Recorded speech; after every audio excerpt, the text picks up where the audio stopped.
करें, प्रारंभ करें।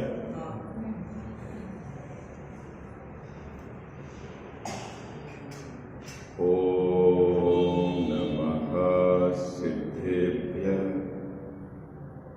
ओम नमः सिद्धेभ्यः।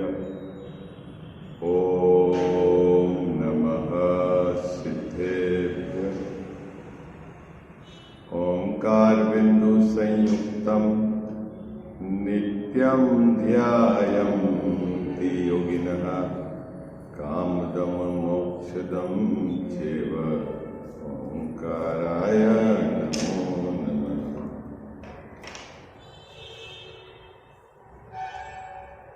मंगलम भगवान वीरो मंगलम गौतमो गणी मंगलम कुंद कुंदारो जय धर्मोस्तु मंगलम। सर्वमंगल मांगल्यम सर्वकल्याणकारकम प्रधानां सर्वधर्माणां जैनं जयतु शासनम। जैनं जयतु शासनम। इस भवतरु का मूल हिक जानहु मिथ्या भाव ताको कर निरमूल अब करिए मोक्ष उपाय। करिए मोक्ष उपाय। जय बोलो देव शास्त्र गुरु की जय।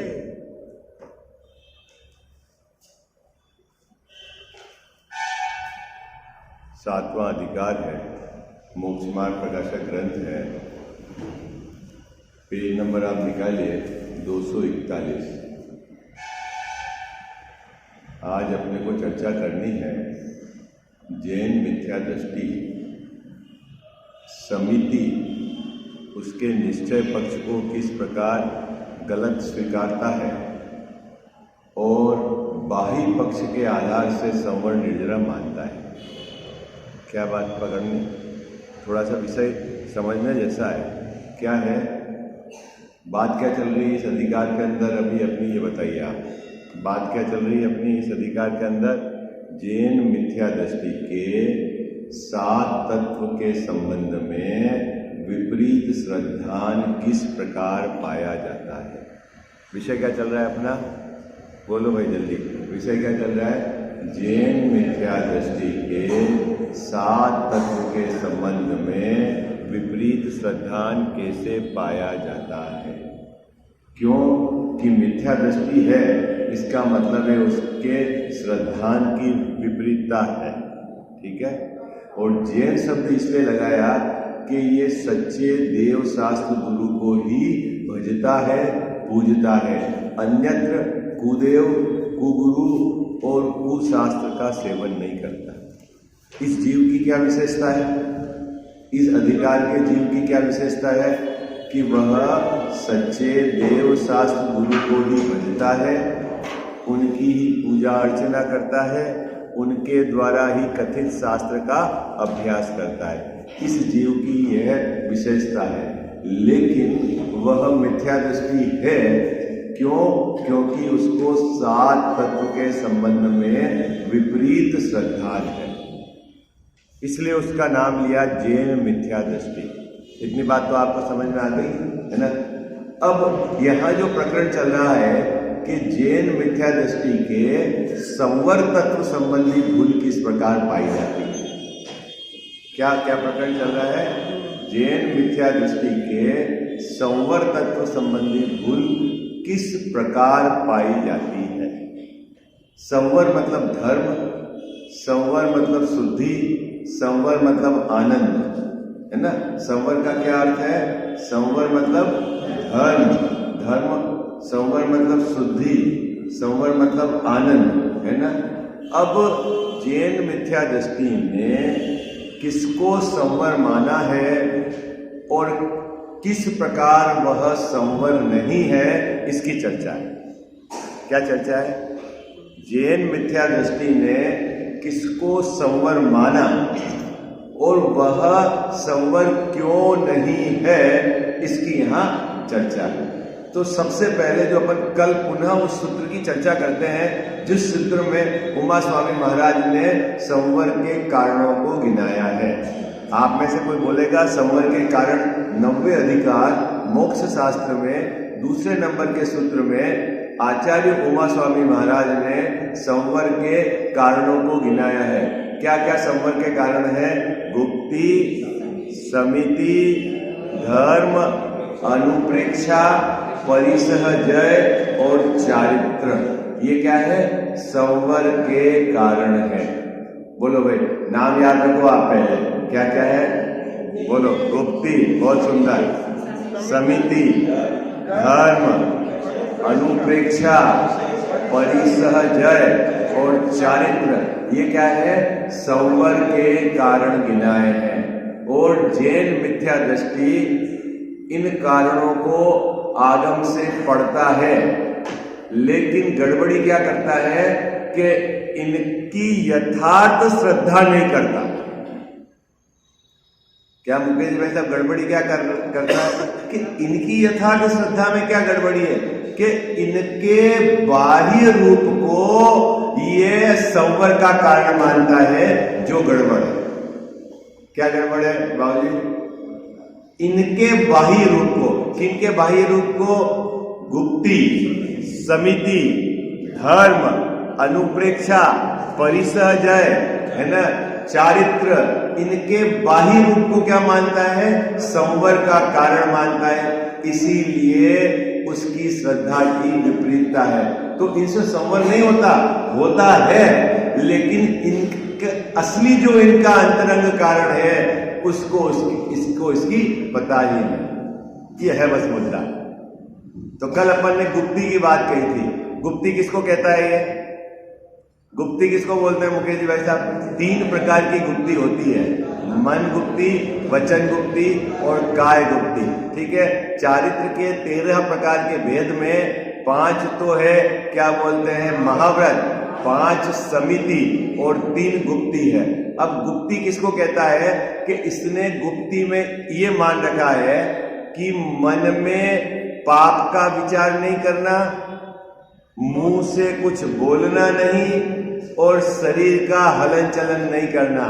यह गुप्ति है और इससे संवर होता है। क्या मान रखा है इसने? फिर से क्या मान रखा है? बोलो भाई जल्दी।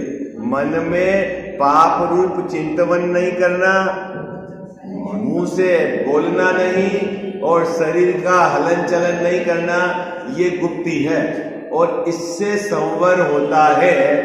ऐसा जानकर मन में क्या करता है? शुभ रूप विचार करता है।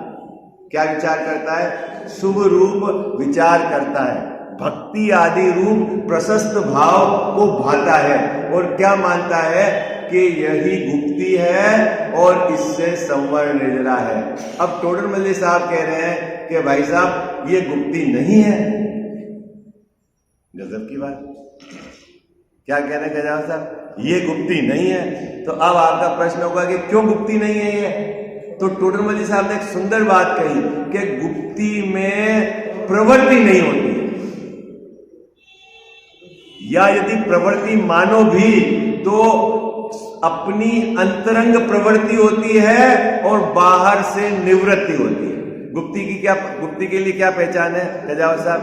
गुप्त अंतरंग में प्रवृत्ति, अपनी शुद्धात्मा में प्रवृत्ति, अपने ज्ञायक भाव में प्रवृत्ति और बाहर में मन वचन काय से युक्त होकर वहां से होगी निवृत्ति। वो होती गुप्ति में। और तू जिसको गुप्ति मान रहा है उसमें तो तू पुण्य भाव कर रहा है, पाप भाव का चिंतन नहीं कर रहा है, तो वहां प्रवृत्ति हो रही है। इसीलिए वह असल गुप्ति नहीं है। असल गुप्ति मतलब वह संवर और निर्जरा का कारण नहीं है।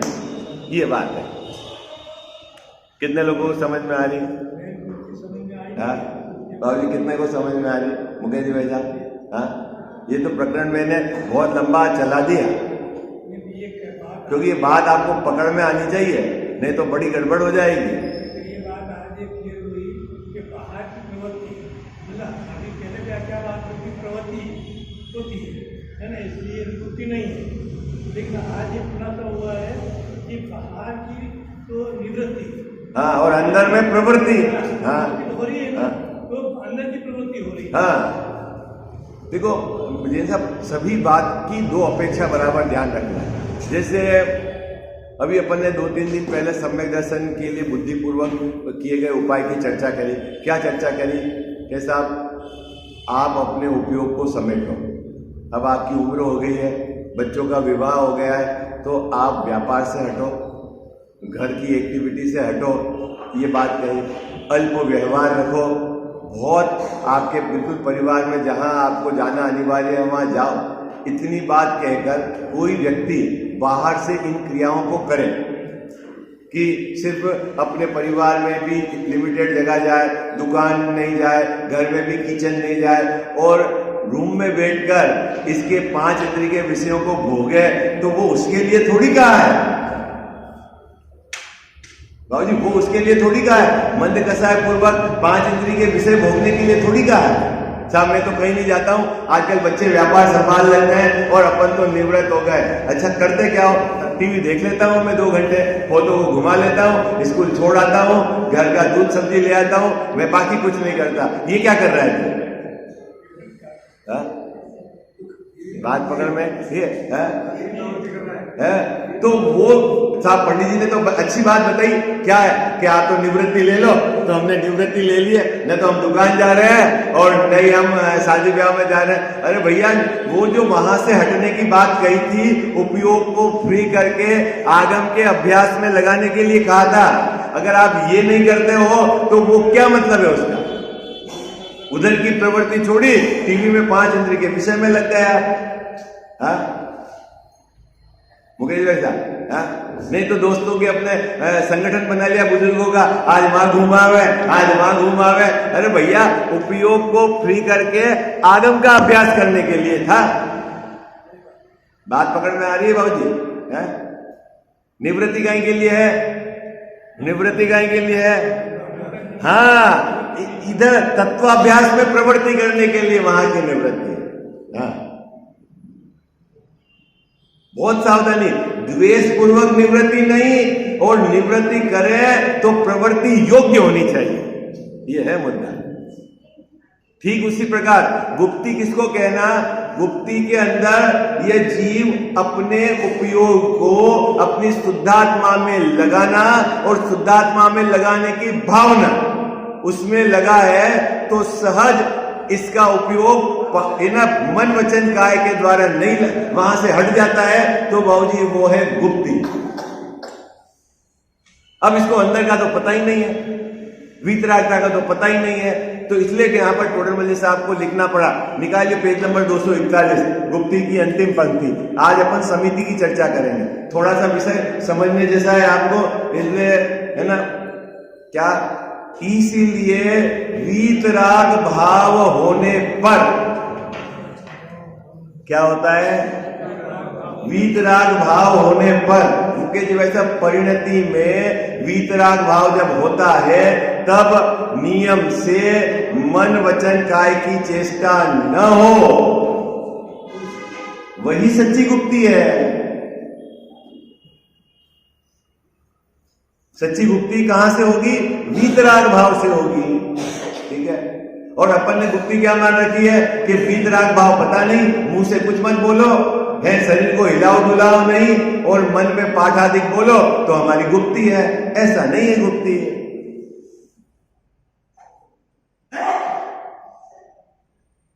तो साहब, हम काम तो अच्छा कर रहे हैं ना, कि हम देखो शरीर बिना काम से नहीं हिला रहे हैं, बिना काम से नहीं बोल रहे, अच्छी बात है, ये तो शुभ प्रवृत्ति है। हम कहा ना कह रहे हैं कि ये बुरी प्रवृत्ति है, लेकिन हम ये कह रहे हैं कि शुभ प्रवृत्ति है, धर्म नहीं है। बस इतनी बात समझो आप। क्या कह रहे हैं हेतु बाबू जी? शुभ प्रवृत्ति है, अनावश्यक आप शरीर को मत डोलाओ, और विशेष करके सूर्यास्त होने के बाद तो अनावश्यक नहीं चलो। और जीवन में ये हमेशा ध्यान रखो कि अनावश्यक बोलो मत, अति कम सार वाली चीज भी मत बोलो। ये आर्ट है, आर्ट ऑफ लिविंग। क्या है? हमारे मुनिराज बाबूजी कम सार वाली चीज भी नहीं कहते हैं।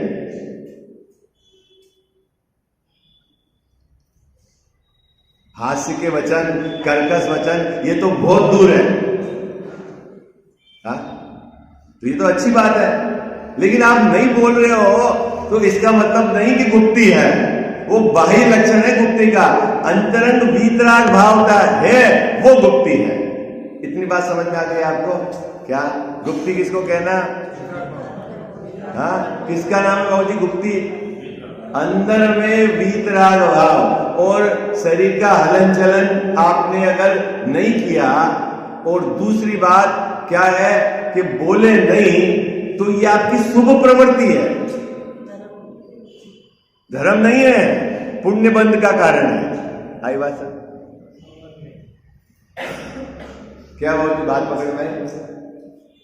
वो ये इन जनरल प्रैक्टिस होनी चाहिए। देखो मुकेश भाई साहब, अनावश्यक तो घूमना कोई लाभप्रद नहीं है ना, बिना काम से डोले लगाने। और दूसरा, आपको यदि काम से भी जाना है तो कम से कम बुद्धिपूर्वक विचार करना है कि यदि आपका आवा जावा दिन दिन में हो जाए वो उतना बढ़िया है, और फिर उसी रोड और उससे जाए जो हाँ पब्लिक का ट्रांजिशन ज्यादा हो, तो आप क्या जीव जंतु, ये तो बुद्धिपूर्वक प्रवृत्ति है आपकी, लेकिन इसको आप धर्म मत मान लें। वचन के लिए तो हमेशा सावधानी रखनी कि बिना बोले यदि काम चल जाता है तो बोलो ही मत, और बोलना पड़े तो बहुत सावधानी रखनी है। क्या रखनी है बाबू जी?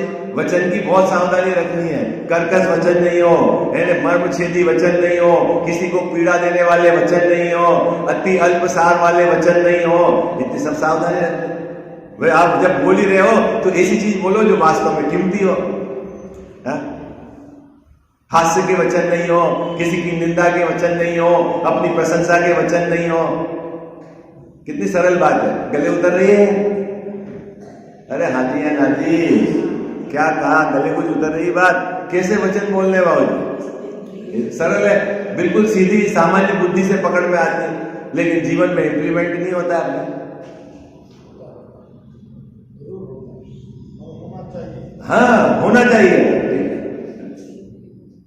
मुकेश भाई जब बिना कहे बिना बोले काम चल जाए उसकी तो कोई होड़ ही नहीं है।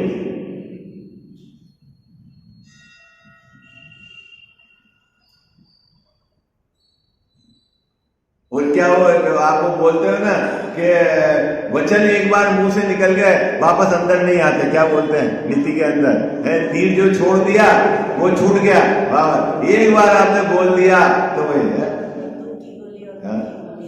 और फिर वो जीवन पर चलते हैं, वचन का गाप बढ़ता नहीं। अब यहां पर तो समिति की बात करनी है। अभी देखना, थोड़ा सा इसका एंगल आपको समझना है गहराई से। समिति में अपने को संवर्ण निर्जरा का पक्ष क्या है ये समझना, और समिति का बाह्य रूप क्या है ये समझना। जैन मिथ्या दृष्टि ने बाही वाली समिति को संवर्ण निर्जरा मान लिया है, ये गड़बड़। क्या भाई साहब, कठिन पक्ष क्या है? समिति में दो बंटवारा होगा, एक तो समिति जिसके कारण निर्जरा है, संवर है, और एक समिति है क्या है, बाही रूप, ठीक है। और जैन मिथ्या दृष्टि ने बाही समिति को ही संवर निर्जरा मान लिया है, ये उसकी संवर तत्व संबंधी भूल है। पूरे मतलब आप समझो अपने जैन धर्म को जो फॉलोअर करने वाले हैं और जो ये नाम जानते हैं समिति, और समिति के नाम भी उनको पता है, और उसने समिति का अर्थ ये मान रखा है कि जीव की रक्षा करना समिति है और उससे संवर्ण निर्जरा होता है। क्या मान रखा है? यही मान रखा है। क्या मान रखा है? जीव की रक्षा करना बाबूजी समिति है और उससे संवर्ण निर्जरा होता है, और यही मान्यता मिथ्या है। क्या फिर से बोल रहा हूं मैं, थोड़ा सा आपको सरल करके समझा रहा हूं, ये पैराग्राफ समझ में आ जाएगा। पूरा जैन, अधिकतर जैन जगत जो गहराई से तत्व अभ्यास नहीं करता है ना, देखो सब अपने को बुद्धिमान मानते हैं और सब अपने को होशियार मानते हैं, लेकिन समझदार कौन है? जो आचार्यों की बात यथावत समझता है। आई बात समझ में?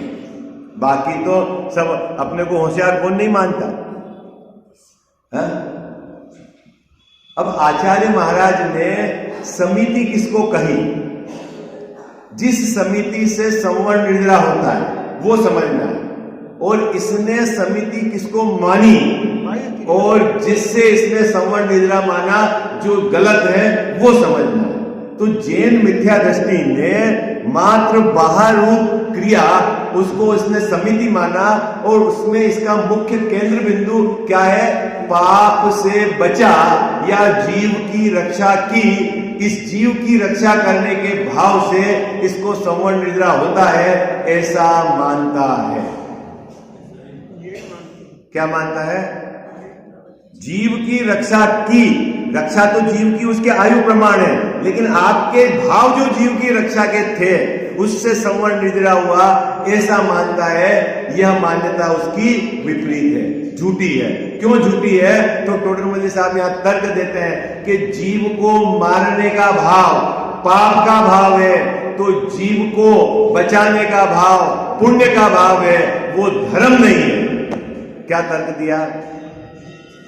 पहला तर्क क्या है भाई साहब? पहला तर्क क्या है? सब बोलो आप, इतने जने 50-60 लोग हो ना बेटे, आवाज। जीव को मारने का भाव पाप भाव है, तो जीव को बचाने का भाव पुण्य भाव है। तो आप जीव के बचाने के भाव को संवर क्यों मान रहे हो? क्योंकि संवर तो धर्म है। तर्क समझ में आया? पहला तर्क टोडरमल साहब ने ये प्रस्तुत किया। दूसरा ये तर्क कह रहे हैं कि जब 5 समिति को अपन गहराई से विचार करते हैं तो इसमें से एक समिति या उसमें से एक दूसरी और समिति ऐसी है जिसमें जीव की रक्षा का भाव भी नहीं है।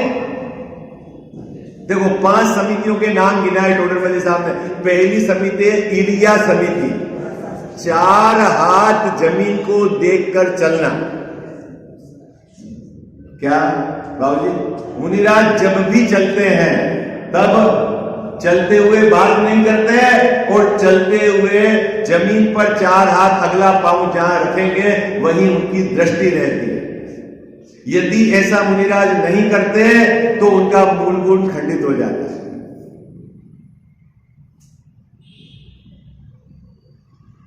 बात पकड़ में आ रही है आपको? तो 4 हाथ जमीन देखकर क्यों चलते हैं? कि इस पर्याय की आपकी जो दृष्टि की योग्यता है, जो विजन है, बोलता हूं 6x6 विजन, उसमें जो जीव आपको दिखेंगे वो दिखेंगे जो है ना स्थूल जीव, सूक्ष्म जीव तो दिखते नहीं, लेकिन उसको सावधानी यानी उसकी रक्षा के भाव पूर्वक उनकी प्रवृत्ति होती है। तो ये तो हो गई इलिया समिति। और जब भी बोलेंगे तो कैसे बोलेंगे? हित मित और प्रिय वचन बोलेंगे। भाषा के संबंध में तो एक बात है, यदि वो पहले तो मुनिराज बोलेंगे ही नहीं, बिना बोले काम हो रहा है, उससे तो कोई बढ़िया काम ही नहीं होगा, वो तो है वचन गुप्ती। और यदि बोलना पड़ा तो कैसे? हित मित प्रिय वचन, भेद के वचन नहीं बोलेंगे, लड़ाई के वचन नहीं बोलेंगे, कर्कश वचन नहीं बोलेंगे, निंदा के वचन नहीं बोलेंगे, है ना? आप बोलते हो छठाना में मुखचंद्र ते अमृत झरे, कैसे वचन होंगे बाबूजी? क्या कैसे वचन होंगे मुनिराज के? लेकिन वचन भी कब होंगे? जैसा जब बोले तो, नहीं बोले तो नहीं बोले, हो तो वचन गुप्ती है। अब इसमें अगर गहराई से विचार करो तो आप ऐसा कर सकते हो कि भेद के वचन, लड़ाई के वचन, हिंसा के वचन, इस प्रकार के वचन नहीं बोलेंगे तो यहां भी जीव की रक्षा का भाव है। आपको पाप में नहीं लगाते, पाप से बचाते हैं, सूक्ष्म जीवों की रक्षा की बात करते हैं, तो आप इसको एक अपेक्षा से कह सकते हो कि इसमें भी जीव की रक्षा का भाव है। तो दूसरी समिति हो गई, कौन सी समिति होगी? भाषा समिति, इलिया समिति, भाषा समिति। और तीसरी समिति क्या है? ऐषणा समिति। ऐषणा समिति में तो 46 दोष को टालकर भोजन करना है। भाई साहब 46 भोजन को टालकर अभी देखो गजब की बात है कजाव साहब, भोजन करने के लिए तो निकले, कहां से? वन से गांव की तरफ आए, काय के लिए आए? भोजन करने के लिए। और भोजन क्यों करते हैं मुनिराज? तन को पोषने के लिए नहीं, काय के लिए भोजन करते हैं? हाँ, अपना उपयोग यदि कमजोरी के कारण नहीं लग पा रहा है तो फिर भोजन कर। लेकिन जैसा भोजन तो करना है, आई बात समझ में? इसीलिए तो वो वन से गांव के लिए निकले, लेकिन करना है तो फिर कैसे भी कर ले, आसक्ति पूर्वक कर ले, वो कंडीशन नहीं है। आई बात समझ? क्या बात? बच्चा रो दिया, मुनिराज ने भोजन छोड़ दिया, गजब की बात। बाल आ गए, अंतराय, बाधा नहीं मिली, भोजन नहीं किया। अरे भोजन करने के लिए निकले और फिर ये क्या करना? बाधा लेके चलना, फिर अंतराय पालन करना, फिर 32 ग्रास ही लेना, ये क्या चक्कर है? जब आपको भोजन करना है जैसा, आओ भरपेट भोजन कर लो, काम खत्म। आपको ऐसा विचार नहीं आता?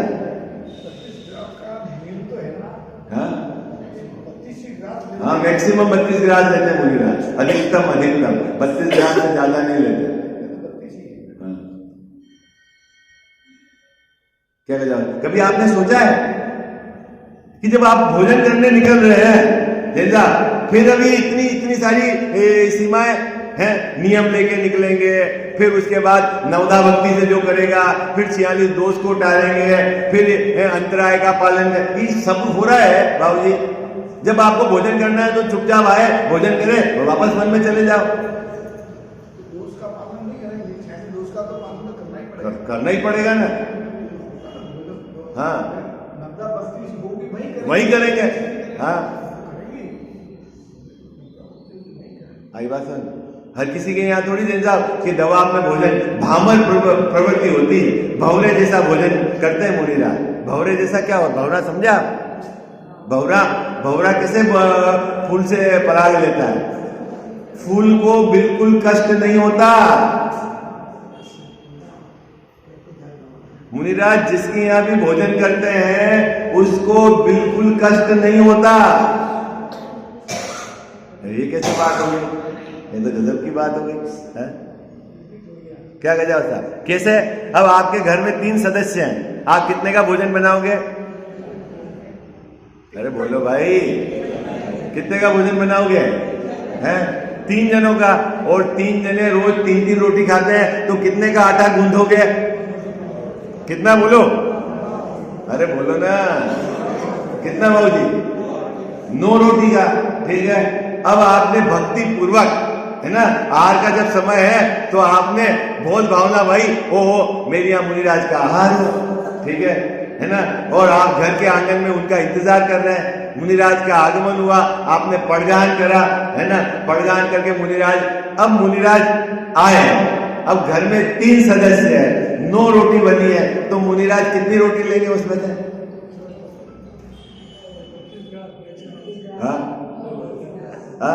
क्या होता भैया? उसमें से इस प्रकार का उनका भोजन होता है कि जैसे कजावत साहब रोज 3 रोटी खा रहे हैं, आज यदि 2 खाएंगे तो इनको भी फर्क नहीं पड़ेगा, ठीक है, और इसमें से यदि मैं 1 ले लूंगा तो मेरा काम भी चल जाएगा और इनके भी फर्क नहीं पड़ेगा।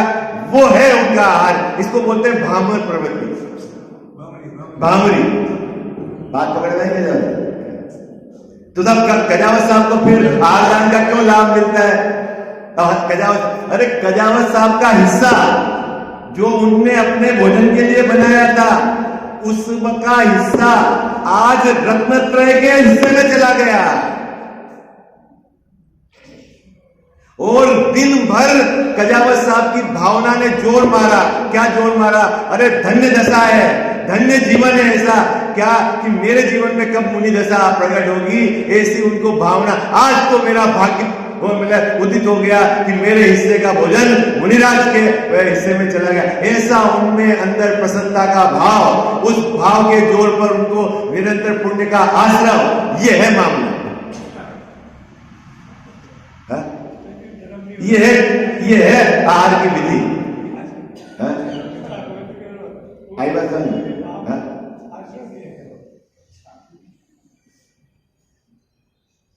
क्या?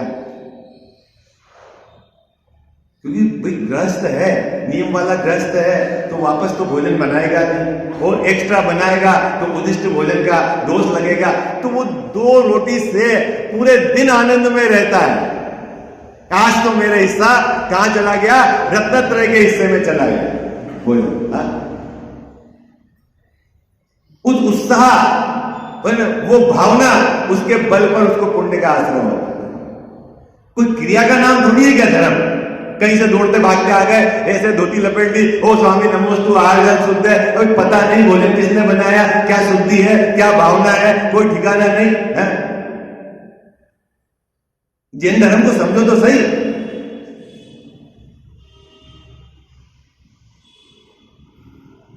तो यहां तीसरे नंबर की बात क्या है? ऐसणा समिति। ऐसणा समिति मतलब क्या?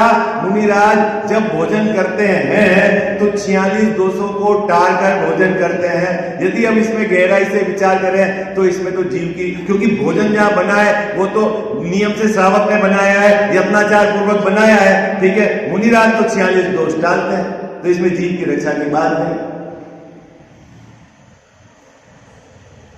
फिर उसके बाद मुनिराज पीछी कमंडल जहां भी उठाएंगे तो देखभाल के उठाएंगे, आदान निक्षेपण। और दूसरा, मलमूत्र का जो क्षेपण होता है वो निर्जंतु स्थान पर जाकर मुनिराज करते हैं। और ये जो समिति है ये तो मुनिराज की मुख्यता से होती है। यह समिति गृहस्थ के भी एक देश पालन होती है। आप भी चलो तो 4 हाथ जमीन देखकर चलो, बातें करते हुए नहीं चलो। जहां भी आपको स्नान करना है या जो करना है जगह देखकर, दहादू नहीं कि आप उसको निर्जंतु स्थान पर, ये आपकी ड्यूटी है। कोई भी सामान उठाओ रखो तो देखभाल करके रखो।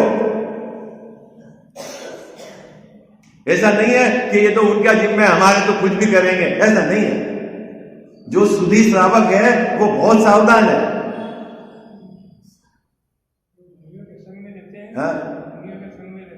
मुनि क्या, आप घर पे भी पूरी एक्टिविटी फॉलो करो भाई। आप सदग्रस्त हो तो ये आपकी जिम्मेदारी है। लेकिन यहां टोडरमल साहब इस पक्ष को रख रहे हैं कि ये सब प्रवृत्ति शुभ प्रवृत्ति है, इससे पुण्य बंद होता है, इससे धर्म नहीं। मुद्दे वाली बात क्या कह रहे हैं यहां पर? ये सब क्या है? शुभ प्रवृत्ति है। इससे क्या होता है? पुण्य का आश्रय बंद होता है, धर्म नहीं। तो फिर मुनिराज के धर्म कैसे है, उसकी चर्चा यहां पर। इतनी बात समझ में आई क्या? अभी अपन पढ़ते हैं, निकालो पेज 241। समिति मिल गई आपको? मैंने आपको भूमिका बांध दी, अब आपको अर्थ समझ में आएगा। तथा पर जीवों की रक्षा के अर्थ यत्नाचार प्रवृत्ति उसको समिति मानता है। कौन? जैन मिथ्या दृष्टि किसको समिति मानता है? पर जीवों के रक्षा के अर्थ, पर जीवों की रक्षा हो, इसके अर्थ यत्नाचार पूर्वक, सावधानी पूर्वक, देखभाल पूर्वक जो भी प्रवृत्ति है उसका नाम यह समिति मानता है। और उस समिति से संवर निर्जरा होता है, ऐसा मानता है। यह उस जीव की, जैन मिथ्या दृष्टि की 7 तत्व संबंधी, संवर तत्व संबंधी भूल है। क्या बात कर रहे हो बाबूजी? बात पकड़ रहे हैं तो साहब फिर देखभाल करके नहीं चले? अरे देखभाल करके तो चलना ही है बाबूजी, देखभाल करके तो चलना ही है। हमेशा वचन बोलो तो हित प्रिय वचन बोलो। जहां भी आपको सामान उठाना धरना है तो आप देखकर यत्नाचार पूर्वक प्रवृत्ति करो, तो फिर इससे क्या होगा? ये पुण्य का आश्रम, ये शुभ प्रवृत्ति है, ये धर्म नहीं है। तो बाबू जी धर्म क्या है? फिर धर्म क्या है? हाँ, जो परिणति में वीतराग भाव चल रहा है उसका नाम धर्म है। ये बात आपको अच्छे से समझनी। देखो आगे इस बात को समझाया, सो हिंसा के परिणाम से तो पाप होता है। क्या कह रहे गजानन साहब? जीव की हिंसा के परिणाम से। देखो बाहर में क्रिया को तो जाने दो, अभी तो भाव की बात चल रही है। यदि आपको जीव की हिंसा के भाव है तो बाबू जी उससे क्या होगा? पाप होगा। और जीव की रक्षा के भाव है तो उससे क्या होगा? पुण्य होगा। लेकिन इस जैन मिथ्या दृष्टि ने जीव की रक्षा के भाव को संवर मान लिया।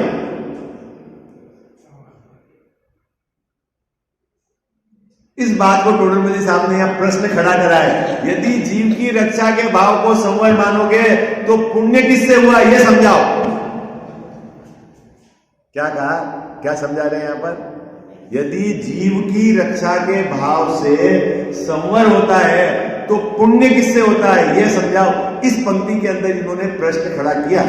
पढ़ो आप पंक्ति, आप में से कोई। हिंसा के परिणामों से तो पाप होता है और रक्षा के परिणामों से संवर कहोगे तो पुण्य बंध का कारण कौन ठहरेगा? क्या कह रहे हैं हरिजय जी? फिर पुण्य बंध किससे होगा ये बताओ। रक्षा कारण से ही होगा पुण्य बंध। तो रक्षा के कारण से पुण्य बंध होगा तो फिर संवर किससे होगा ये समझाओ। हाँ भाई, रक्षा के कारण पुण्य बंध होगा ये बात नक्की, तो फिर तुम संवर क्यों मान रहे हो उससे?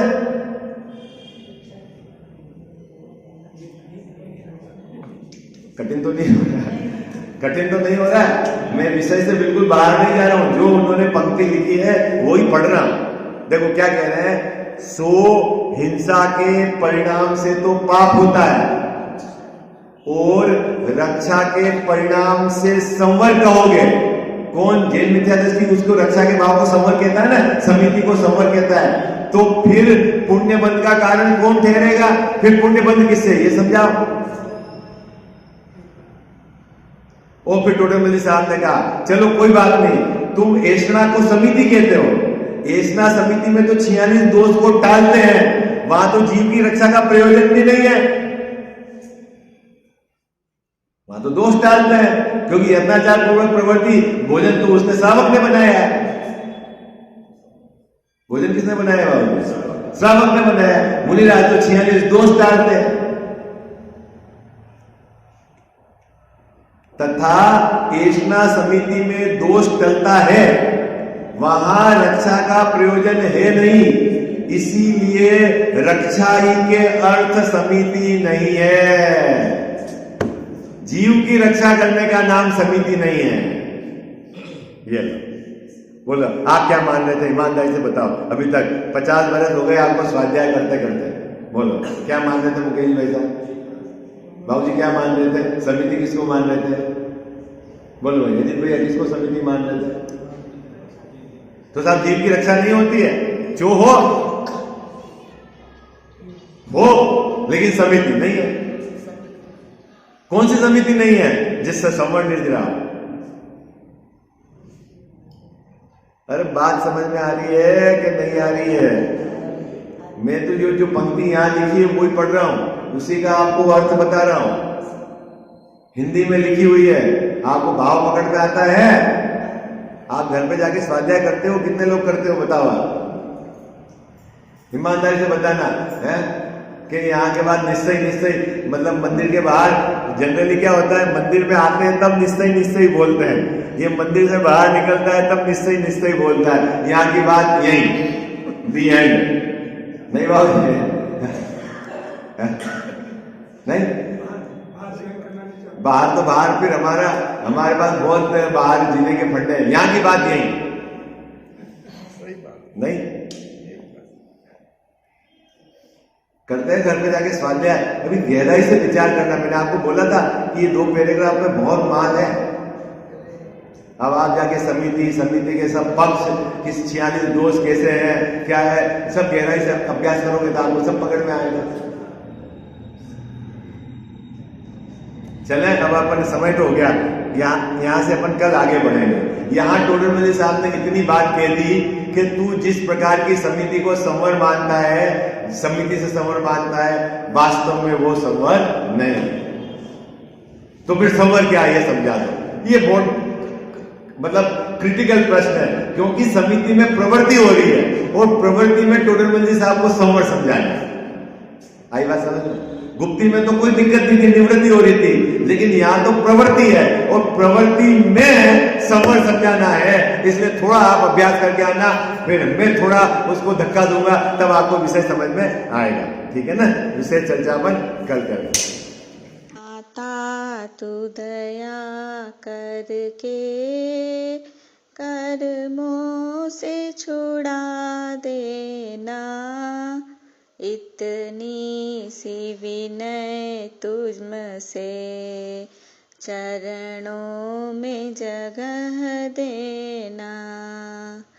माता तू दया करके कर्मों से छुड़ा देना, इतनी सी विनय तुझसे चरणों में जगह देना। माता में भटका हूँ माया के अंधेरे में, कोई नहीं मेरा है इस कर्म के रेले में, कोई नहीं मेरा है, तुम धीर बंधा देना। इतनी सी विनय तुझसे चरणों में जगह देना।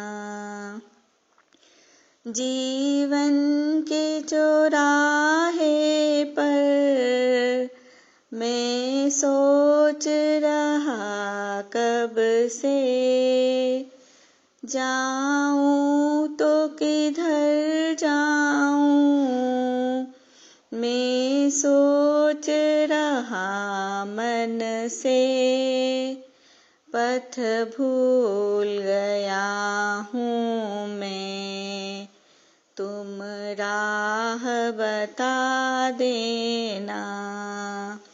इतनी सी विनय तुझसे चरणों में जगह देना। लाखों को उबारा है, मुझको भी उबारो तुम, मझधार में है नैया, उसको भी तिरा दो तुम, मझधार में अटका हूँ, मुझे पार लगा देना। इतनी सी विनय तुझसे चरणों में जगह देना।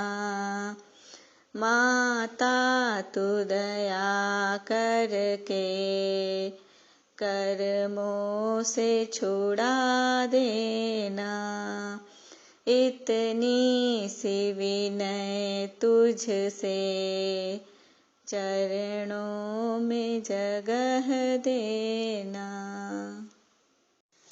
जावाणी के ज्ञान ते सूझे लोकालोक, सोवाणी मस्तक चढ़ो सदा देत हूँ धोख।